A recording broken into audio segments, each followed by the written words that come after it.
Oke,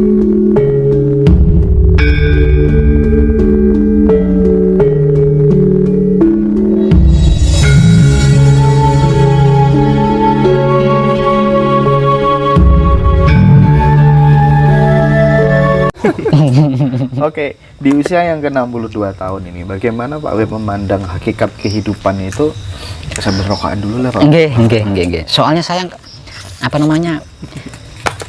susah menemukan ide kalau enggak ngerokok. Betul.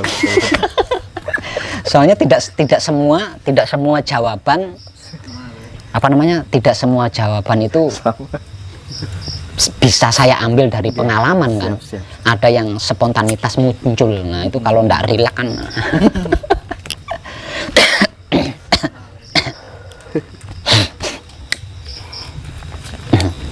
Ya, kembali ke pertanyaan saya tadi. Sekarang di usia yang ke-62 tahun, meskipun masih tambah awet muda kan ya. Jadi teman-teman ngobrol sebelum. Iya. Bagaimana Pak Web memandang hakikat kehidupan itu? Di usia saya yang ke-62 ini, Mas. Iya. Saya memandang hakikat kehidupan di dunia ini semakin positif, Mas. Semakin positif, semakin kecil kekhawatiran saya, semakin kecil, terus ketakutan saya juga semakin mengecil. Kenapa? Karena ternyata semakin bertambah usia saya hingga sampai ke 62 ini, orang-orang yang berada di ranah ini, Mas, orang-orang yang berada di dimensi ini ternyata berani muncul, berani menampakkan diri secara umum. Iya. Nah, akhirnya di sini ketakutan saya, kekhawatiran saya tentang apa yang akan terjadi ke depannya yang bersifat negatif itu jadi surut, Mas. Surut karena apa? Karena saya merasa punya teman gitu loh, merasa punya teman. Oh, ternyata saya nggak sendiri. Itu teman saya di sana berani ngungkap, teman saya di sana berani ngomong apa anane. Nah, di sini saya wah, ya mungkin itu juga yang membuat saya muda. Itu ya. Jadi nggak kerdil gitu, nggak kerdil. Nanti kedepannya kalau sampai terjadi gini piye, maka saya sudah terlanjur mengenal banyak orang dan setiap orang yang saya kenal itu saya kasihi. Kalau sampai terjadi piye isinya piye. Ternyata mengetahui itu tidak lebih baik daripada tidak mengetahui. Iya, ketika saya berada di ranah itu muncul sebuah kata-kata, Mas. Wah, kalau tahu seperti ini mending saya nggak tahu deh gitu loh. Mending saya nggak tahu. Lah, setelah tahu saya jadi takut. Nah, gitu kata seperti itu. Nah, muncul seperti itu. Nah, akhirnya kan saya tertekan di situ, Mas. Tertekan. Namun di balik tekanan itu juga ada motivasi. Ada sesuatu yang memotivasi saya gitu. Contohnya seperti apa? Loh, katanya Tuhan kan maha welas asih. Maha welas asih, maha cinta, maha kasih sayang, maha bijaksana, semacam-macam lah. Tapi kalau sampai ke depan ini terjadi seperti ini, lalu letak welas asihnya Tuhan di mana gitu? Nah, ini sesuatu yang memotivasi spiritual saya. Akhirnya saya tidak merasa cukup di situ. Nah, dengan motivasi-motivasi yang muncul secara otomatis tentang kegaiban Tuhan katakanlah, itu membuat saya semakin nggak pernah merasa lulus dalam belajar, Mas. Jadi saya sama dengan yang lainnya, nggak pernah lulus. Saya nggak pernah mengalami lulus di sini. Karena apa? Karena di setiap saatnya selalu muncul ide-ide spiritual seperti itu tadi.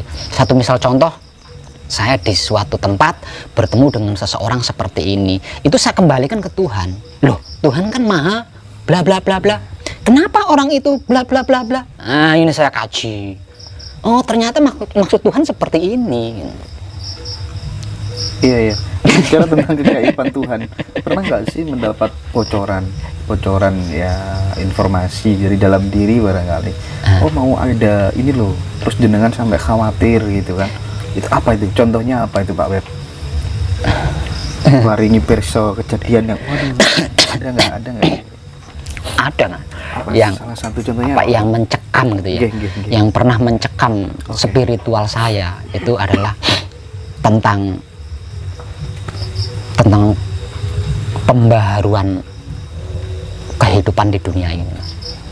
Itu saya pernah masuk ke ranah itu dan saya menyaksikan bahwa semua yang lama itu dihapus, diganti yang baru.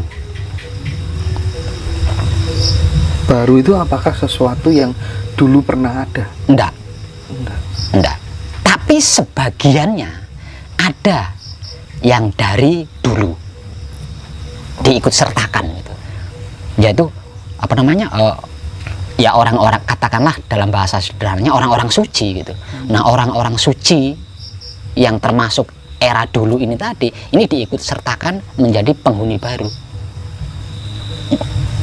Itu pernah mencekam saya. Ada salah satu sesepuh yang mengatakan begini Pak Web, apa tuh namanya, kelak manusia di seluruh dunia itu hanya akan disisakan 28,3% saja. Apakah bagian dari itu kira-kira? Iya. Nah, iya. Jenengan pernah mendengar nggak kisah apa namanya, kisahnya Nabi Sulaiman yang ketika menyampaikan kebenaran Tuhan? Nggak dengar? Gimana itu Pak? Nah, itu lebih ngeri dari itu kejadiannya. Oh, Gitu lah. Jadi ketika Nabi Sulaiman itu sedang menyampaikan kebenaran Tuhan, di situ kan terjadi kontroversi dua makhluk. Yang mengerikan kan ini, kontroversi dua makhluk, yaitu makhluk manusia dengan makhluk jin. iya. Ya, jadi jin ini merasa ketakutan kalau seluruh manusia itu benar, katakanlah kalau seluruh manusia itu baik. Nah, akhirnya si jin ini kan memasuki tubuh-tubuh pengikutnya Nabi Sulaiman, nggak peduli dia siapa, bahkan sampai ke keluarganya gitu dimasuki oleh oleh bangsa jin ini tadi. Nah, karena tubuhnya itu digerakkan oleh bangsa jin ini kan, jadi tidak mengenal kamu siapa, saya siapa, saling bunuh. Artinya keluarga dengan keluarga saling bunuh. Nah, itu lebih mengerikan dari sejarah Nabi Sulaiman. Tanda-tandanya sudah terlihat belum Pak Web? Sudah terjadi. Tapi bisa diantisipasi nggak sih Pak Web kayak gitu? Sebenarnya bisa. Kalau jumlah kebaikan perilaku manusia mencapai 20%. Paham saya sekarang. Jadi ternyata kejadian itu terjadi bermuncul dari keserakahan dan sifat buruk dari manusianya itu sendiri Pak Web.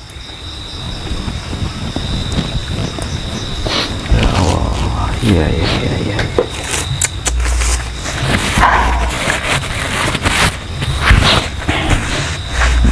Karena mungkin bahan baku manusia itu unsurnya sama dengan alam semesta ini ya Pak Web ya. Ya.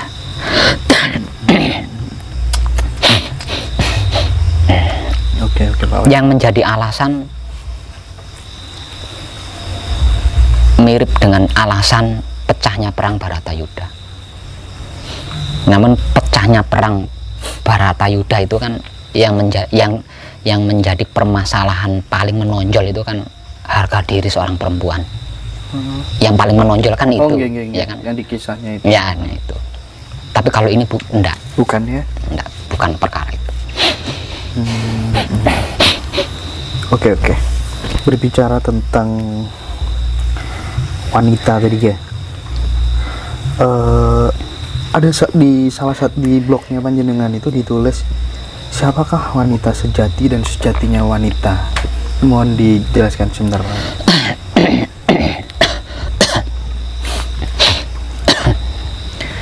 Wanita sejatinya wanita itu sebenarnya berada di atas kaum lelaki. Jadi justru berbalik, gitu ya, berbalik. Nah, mayoritas pada umumnya kita sekarang itu kan meninggikan kasta kaum lelaki kan, katakanlah seperti itu, meninggikan kasta kaum lelaki. Iya. Nah, padahal sesungguhnya enggak, justru terbalik. Kalau dimasukkan ke dalam kasta, justru kasta kaum wanita ini lebih tinggi daripada lelaki. Makanya saya kalau kan sekarang kan paham umum kan seolah-olah wanita terdiskreditkan. Ya, katakanlah seperti itu. Nah, padahal enggak seperti itu, Mas. Makanya saya kalau melihat ada wanita yang neko-neko itu, ketika saya manusiawi itu saya gumun, Mas. Iya maksudnya Iya, paham.